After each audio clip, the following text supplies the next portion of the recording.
Bueno, buenas tardes. Vamos a empezar con la clase de absorción de fármacos. Bueno, esta es una parte, digamos, de todos los procesos farmacocinéticos que les comenté que íbamos a ver en detalle.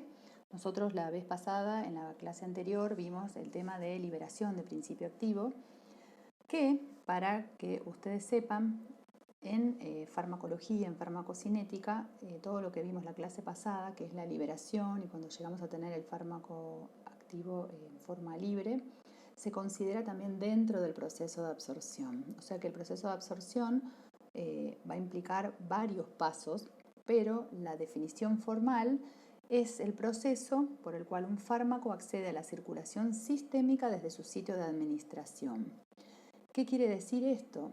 Que una vez que ingresa el principio activo al organismo, por más que uno dice, bueno, se absorbió o piensa, pasó la membrana gástrica o la membrana intestinal, en farmacología no se considera que ese medicamento haya sido absorbido.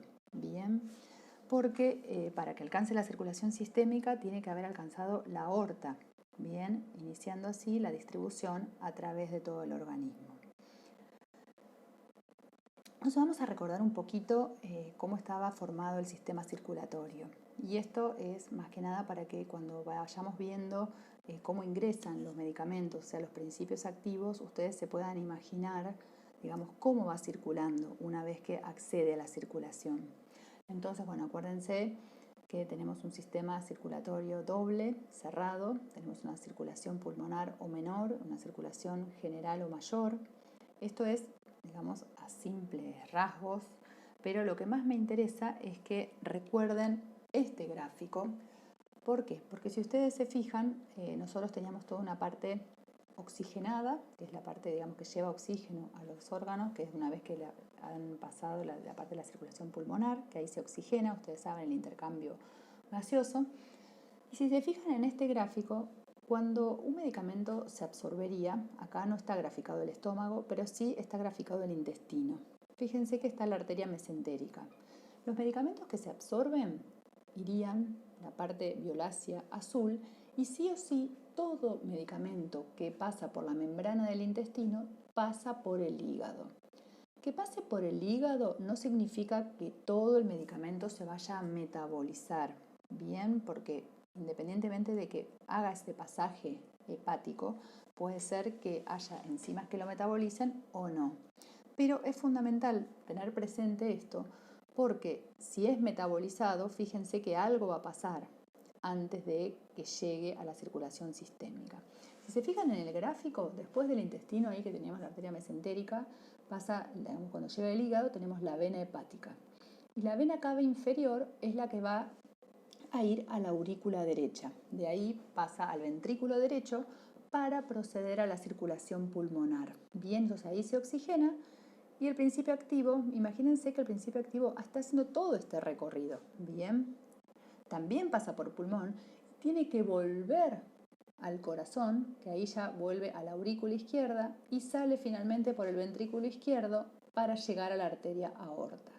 En ese momento se considera que el fármaco, el principio activo, se absorbió.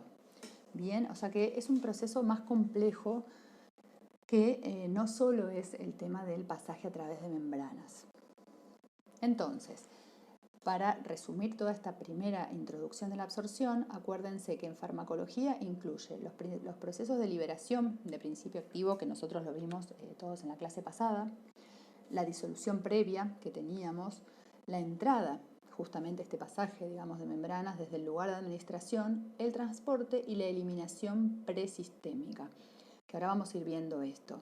Entonces, todo lo que le ocurra al principio activo en todas estas etapas hasta que llega a la aorta, ahí recién se considera que el fármaco se absorbió.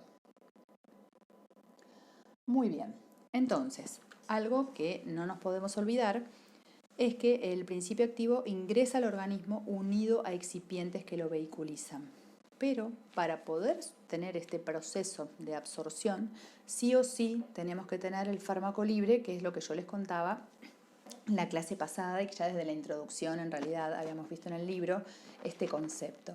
O sea que sí o sí, antes de que ocurra, digamos, la primera etapa, o sea, digamos, como para que pueda atravesar las membranas, el fármaco, o sea, el principio activo, tiene que haberse liberado de los excipientes. Por eso es tan importante el tema del desarrollo, digamos, de la tecnología farmacéutica, para que justamente, como analizar los tiempos que deberían obtenerse, para que cuando esté ya en el estómago o en el intestino, ya no esté acompañado de una manera tal que no se pueda despegar de los excipientes, porque si no, no vamos a tener el proceso de absorción.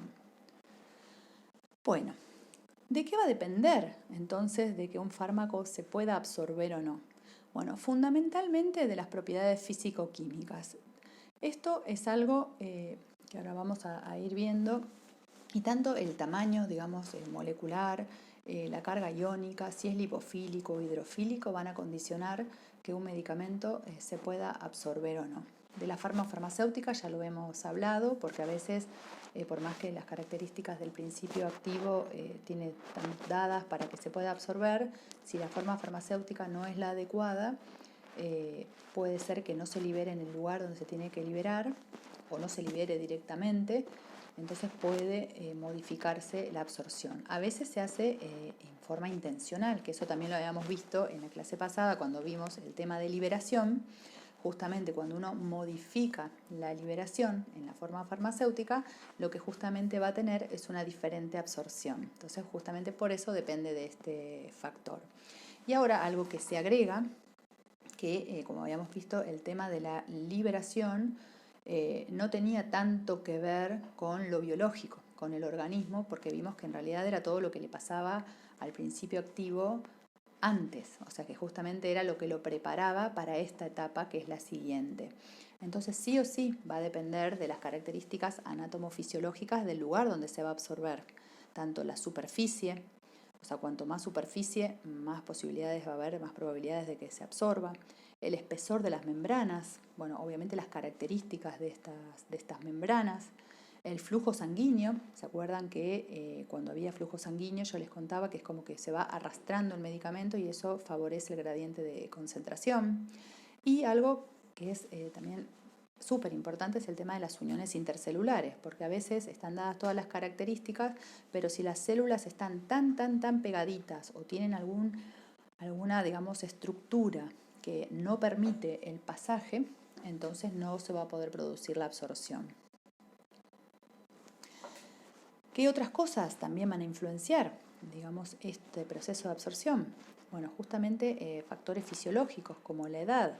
Ya se sabe que en los niños no tenemos la misma absorción que en las personas mayores. ¿Por qué es esto? Bueno, hay diferentes, digamos, estructuras. Por ejemplo, si son absorciones intradérmicas, o sea, a través de la piel, se sabe que las personas añosas tienen la piel más gruesa, no las personas muy añosas, pero me refiero con respecto a un bebé. Un bebé tiene la piel muy finita, entonces a veces tiene mayor absorción que puede tener una persona mayor, me refiero a una persona adulta. Las diferencias en el pH, que ahora vamos a ver que esto es algo condicionante fundamental, el tema de los pHs para la absorción de los principios activos, porque la mayoría de los principios activos son ácidos o bases débiles.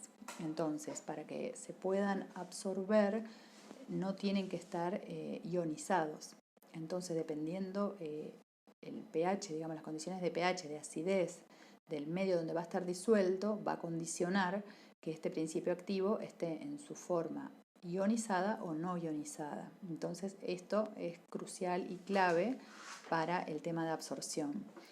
Otro factor fisiológico que influye en la absorción es el tema de la motilidad intestinal. A veces pasa que si el tránsito intestinal está acelerado de tal manera que a veces ni siquiera llega a liberarse, entonces tampoco se puede absorber. Bueno, estas también, digamos, son características que van a modificar que un principio activo se pueda absorber o no. Después, algo que ya no son condiciones fisiológicas, sino como estados patológicos, que a veces uno tiene que modificar, digamos, la vía de administración, la forma farmacéutica, por ejemplo, un paciente que tiene vómitos o tiene diarreas, bueno, en ese caso, si el fármaco, el medicamento, no puede permanecer adentro del organismo, por supuesto que no se va a poder absorber o se va a absorber menos de lo que nosotros esperamos. Lo mismo que las personas que tienen alteraciones digestivas. Entonces, bueno, todas estas condiciones hacen que pueda absorberse de distinta manera o menor cantidad un fármaco. Y algo que es muy importante, porque yo les contaba que el principio activo hace un largo recorrido hasta llegar a la circulación sistémica. Bueno, justamente todo lo que se elimine, que se llama eliminación presistémica porque es anterior a llegar a la circulación sistémica, se conoce como efecto de primer paso, y esto va a determinar que a veces que la absorción sea muchísimo menor de lo esperado. Entonces, ¿qué pasa en esto de primer paso? Bueno, todo lo que se elimine o se metabolice o no pueda llegar a circulación sistémica se considera que tuvo efecto de primer paso. Entonces, ¿qué pasa? Una porción significativa de la dosis puede ser eliminada, ya sea en un metabolismo a nivel de los enterocitos, que están en el intestino, puede haber metabolismo o excreción biliar en el hígado, puede haber metabolismo en pulmón. ¿Se acuerdan que yo les mostré, justamente por eso les mostré el aparato circulatorio, para que vean que sí o sí, antes de llegar a la aorta, pasa por pulmón? Entonces, si en el pulmón hay enzimas o hay algo que hace que el principio activo se degrade, entonces nunca va a llegar a la circulación presistémica. Entonces, bueno, todo esto se conoce como efecto de primer paso. Bueno, este gráfico me pareció, como el otro, el de, digamos, todo el tema circulatorio, me parece que es muy explícito. Si ustedes lo miran un poquito en detalle, esto les va a servir mucho también para la clase que viene, que vamos a ver vías de administración, que el tema de vías de administración está íntimamente relacionado con la absorción, porque depende, pasa que como es un tema extenso, por eso lo preparé en una clase aparte. Pero si se fijan, ya para ir empezando a incorporar conceptos, este gráfico muestra, por ejemplo, la vía oral, que se piensa ahí donde dice oral. Si ustedes se fijan, hay como dibujado un comprimido que tiene como verde los excipientes con dos granitos rojos adentro que vienen a representar el principio activo. Si ustedes se fijan, ese comprimido es como que liberaría el principio activo en el estómago. Si se fijan, hay como un grafiquito que parecería como un comprimido recubierto que pierde la cubierta, que no tiene la línea del borde de afuera, y hay puntitos rojos libres para que lleguen al intestino. Todas las liñitas celestes, esto es toda la circulación, es por donde tiene, digamos, por donde pasa. Una vez que pasa la membrana intestinal, pasa a la circulación. Fíjense que todas las del intestino pasan por el hígado. Entonces, sí o sí, todo lo que se absorbe por vía oral va a pasar por el hígado. Que tenga efecto de primer paso va a depender del principio activo y de la cantidad que tenga de metabolismo de primer paso, también va a depender justamente del principio activo. En general, algo de metabolismo de primer paso o de efecto de primer paso hay en la vía oral casi siempre. Sería muy raro que no se pierda nada de toda la dosis que uno da. Si se fijan en el gráfico, la vía rectal tiene como dos caminitos. Hay uno que va a la línea azul para arriba, que sería como el mismo mecanismo que seguía en el intestino, que pasa por el hígado. Pero si se fijan, hay otra línea donde pasa el principio activo que va directo hacia el corazón. Entonces, ¿qué quiere decir? Que hay parte de lo que se absorbe en el recto, que eso también es algo que van a tener en cuenta después cuando estudiemos la vía de administración rectal, que dependiendo en qué porción del recto se absorbe el principio activo, puede tener metabolismo de primer paso, efecto de primer paso o no. Bien, si como ustedes se fijan, las vías enterales, que son la intravenosa, la cutánea y la intramuscular, no pasan por el hígado. Van directo al corazón, es como que ya irían directo al cuerpo. Bien, podrían llegar a tener algo de metabolismo pulmonar, eso sí podría llegar, pero en general, excepto la vía, digamos, intravenosa, que va directo al sistema, va a todo el cuerpo. En la boca, si se fijan en el grafiquito de donde dice oral, hay unas flechitas, unas vías azules donde el principio activo ya está liberado, no están en el comprimido, y que van directo también a circulación. Si ustedes se fijan, en realidad eso representaría la vía sublingual, que quiere decir que abajo de la lengua el principio activo se liberó de los excipientes del comprimido, por eso están los puntitos rojos solos, y pasan directamente, hay una parte lo que no pasa por la boca, obviamente que lo de sublingual, que el paciente se trague, va a ser la absorción oral, por eso a veces no es tan exacta, porque en realidad no todo lo que uno pone abajo de la lengua va directo a la vía, digamos, que va a circulación.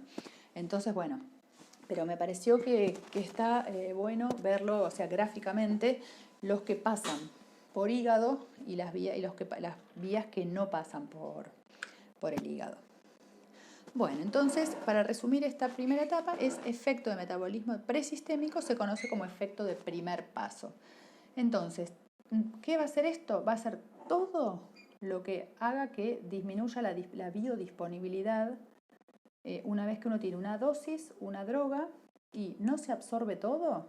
Bueno, quiere decir que algo se perdió. Entonces son procesos metabólicos que conllevan a que parte de la dosis absorbida no llegue en forma inalterada a la circulación sistémica. Entonces esto, cuando uno lo analiza en los perfiles plasmáticos, porque uno se acuerda que analiza ya directamente cuando está en circulación sistémica, ¿cómo lo vamos a ver? Justamente como una disminución de la biodisponibilidad.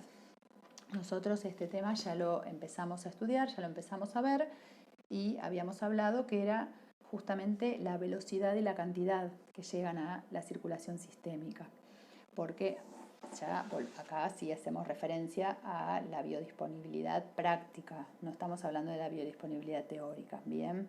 Que es justamente la biodisponibilidad que podamos medir, que podamos usar para estudiarla, no solamente el concepto teórico de lo que llegaba al sitio de acción. Entonces, como ven, los perfiles los vamos a determinar la biodisponibilidad conociendo el Cmax y el Tmax, que están relacionados con la velocidad, y el área bajo la curva, que va a hablar de cantidad, qué cantidad de medicamento llegó a estar biodisponible. Entonces, ¿qué factores afectan, digamos, que un principio activo tenga metabolismo presistémico? Bueno, fundamentalmente es el sitio de absorción. Vieron que hay vías donde pasa sí o sí a tener metabolismo y otras que no. ¿Cuánto tiempo va a estar de permanencia el principio activo en las células que están involucradas en el metabolismo? O sea, eso también, digamos, influye el tiempo. La irrigación de los órganos, se vio, por ejemplo, que el hígado tiene una alta irrigación, que eso favorece muchas veces que haya más metabolismo. En el caso de la vía oral, el tiempo de vaciamiento gástrico y motilidad intestinal, esto es fundamental, por lo que yo les comentaba, que dependiendo el tiempo que transite el medicamento, puede hacer que directamente no se llegue ni a absorber porque se eliminó, o si es muy lento, al contrario, va a tener más tiempo a absorberse y puede ser que haya, digamos, más metabolismo del principio activo. O sea que eso va a influenciar. Después otra cosa es que si estamos hablando de metabolismo presistémico, donde hay enzimas involucradas, si nosotros damos una cantidad tal de fármaco que supera la capacidad metabólica de esas enzimas, entonces ya vamos a no tener efecto de primer paso en el excedente que pongamos de de este principio activo. En general esto, por supuesto, sería una estrategia si uno necesita una determinada dosis y sabe que se va a metabolizar. Bien, pero hay que tener en cuenta el siguiente punto, que es el tema de la enfermedad hepática, porque un paciente que tiene el hígado con una enfermedad que disminuye su capacidad metabólica, si nosotros consideramos la dosis como en un paciente normal, podemos llegar a tener un efecto tóxico, porque esa cantidad de principio activo que nosotros contábamos que se iba a metabolizar no se metabolizó. Bien, entonces estos factores hay que tenerlos en cuenta. Y otra cosa fundamental que también se vio que tiene que ver con lo biológico y con los pacientes es que existe lo que se llama polimorfismo genético. Digamos que hay pacientes, subgrupos poblacionales, digamos, que presentan diferencias en su capacidad metabólica respecto a la población general. Normalmente se los llama metabolizadores rápidos o metabolizadores lentos. Cuando se empezaron a ver distintas respuestas, se empezaron a estudiar y bueno, los que hacen, digamos, el estudio genético de los pacientes pudieron codificar los genes que, digamos, que codifican para determinadas enzimas, que son las encargadas de metabolizar los principios activos, y vieron que algunas pacientes, algunas personas tienen determinadas mutaciones. Algunas mutaciones hacen que estas enzimas, por ejemplo, no funcionen. Entonces, en ese caso, estaríamos en los metabolizadores lentos, o en otros casos tenemos mayor cantidad de enzima o tiene una capacidad de, digamos, de metabolización más alta. Bueno, hay distintas alteraciones genéticas que producen modificación en su expresión, digamos, en las enzimas. Están estudiadas, entonces en muchos casos, en determinados medicamentos donde es crítica la dosis que uno le va a dar, previamente se le hace un test genético para saber si estamos en presencia de un metabolizador rápido o de un metabolizador lento, para poder ajustar en principio la dosis que le parece al médico más adecuada. Después, obviamente, si es una medicación con un rango terapéutico estrecho, seguramente le van a hacer un monitoreo para ver si alcanza digamos, porque uno hace el estudio genético para una primera aproximación, pero después seguramente va a haber que ajustarle la dosis a ese paciente.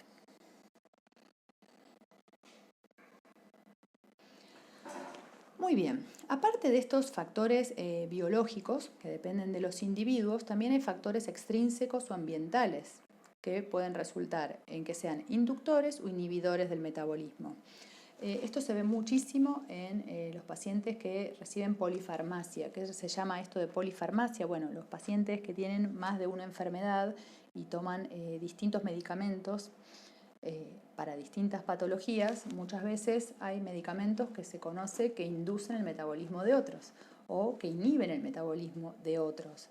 Entonces, en estos casos, bueno, ahí tiene mucha, digamos, mucha participación el farmacéutico, justamente porque a veces los pacientes son atendidos por especialistas que quizás no interactúan con los otros especialistas y no saben bien qué medicamentos está recibiendo el paciente.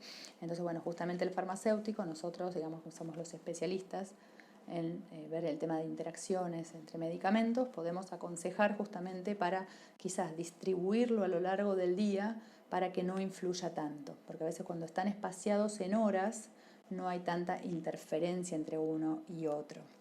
Otra de las cosas que también se vio que pueden inducir o inhibir enzimas que participan en el metabolismo es el consumo de alcohol o el hábito de fumar. Entonces, a veces si uno no pregunta o no sabe, puede ser que la respuesta, digamos, sea distinta, justamente porque el metabolismo de esta persona está alterado por estos factores extrínsecos que no tienen que ver con su biología, pero sí con sus hábitos o con el tema de que tal vez tiene que tomar muchos medicamentos.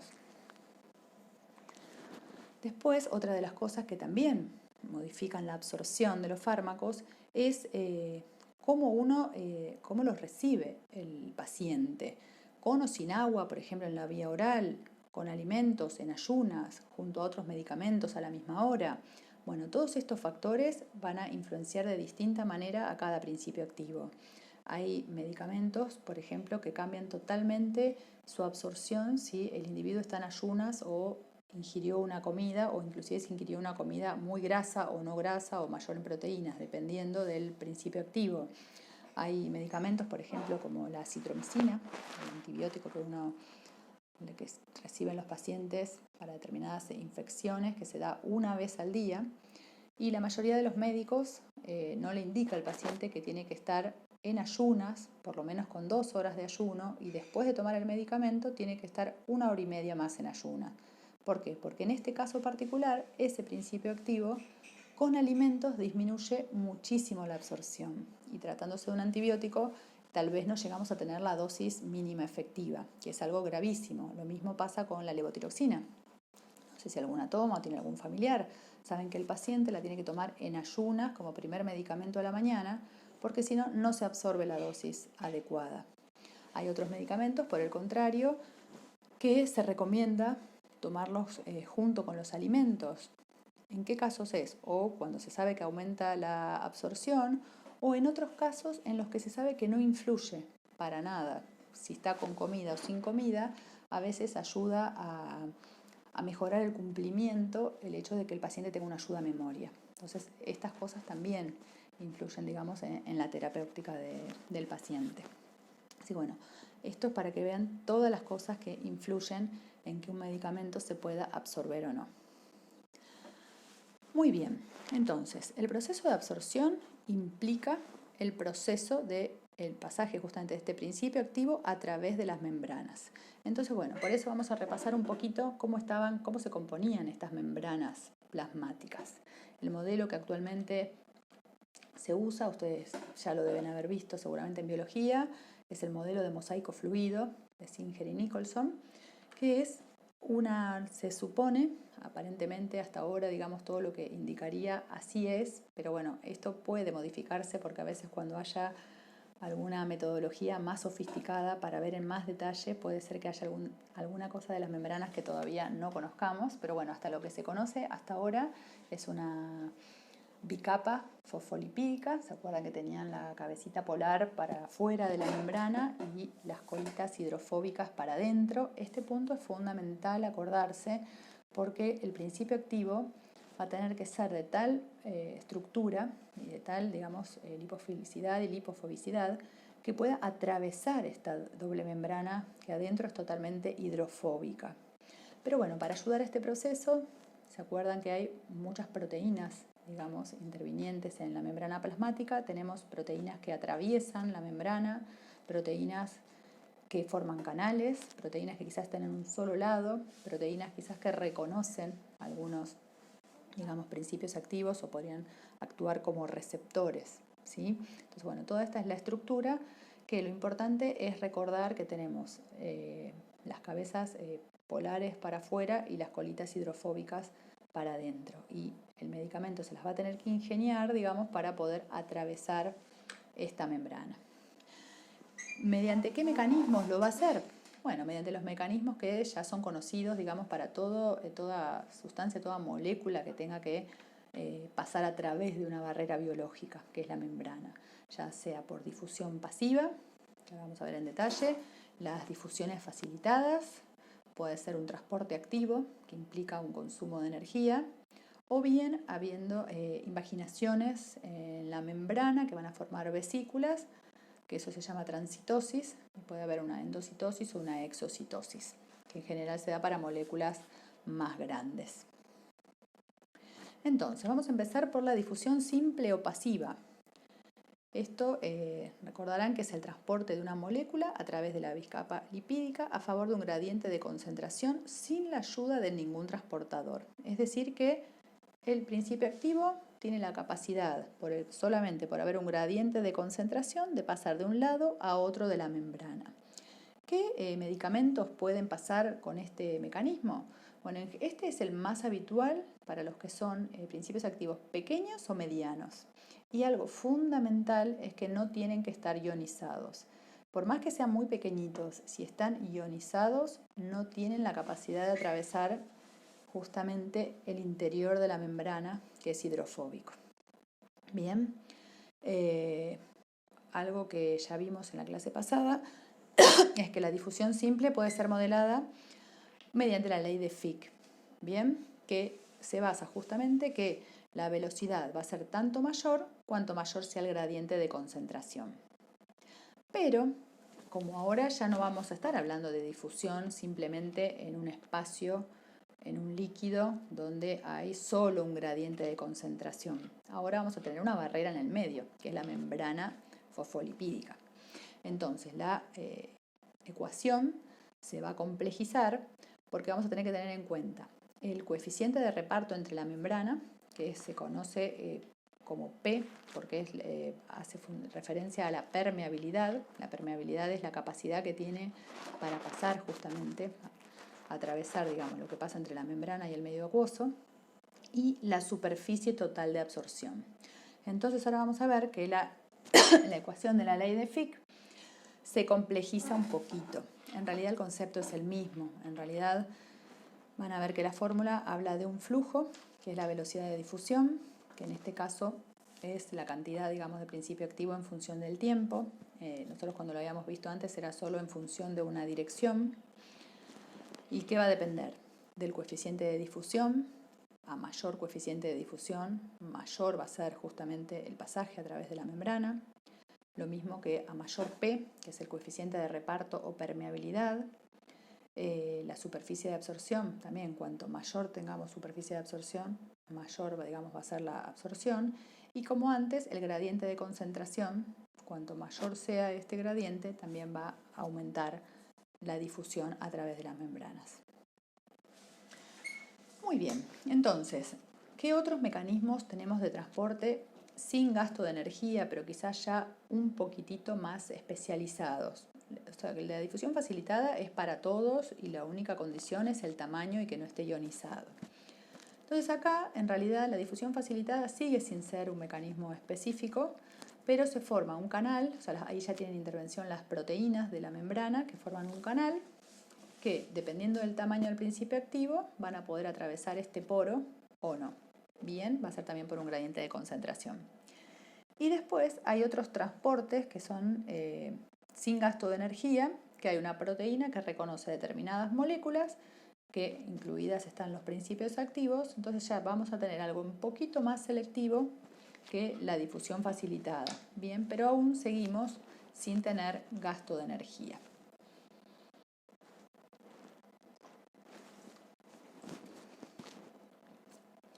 Muy bien, llegamos al transporte activo. Entonces, en este caso, en el transporte activo, muchas veces se transportan fármacos en contra de un gradiente de concentración.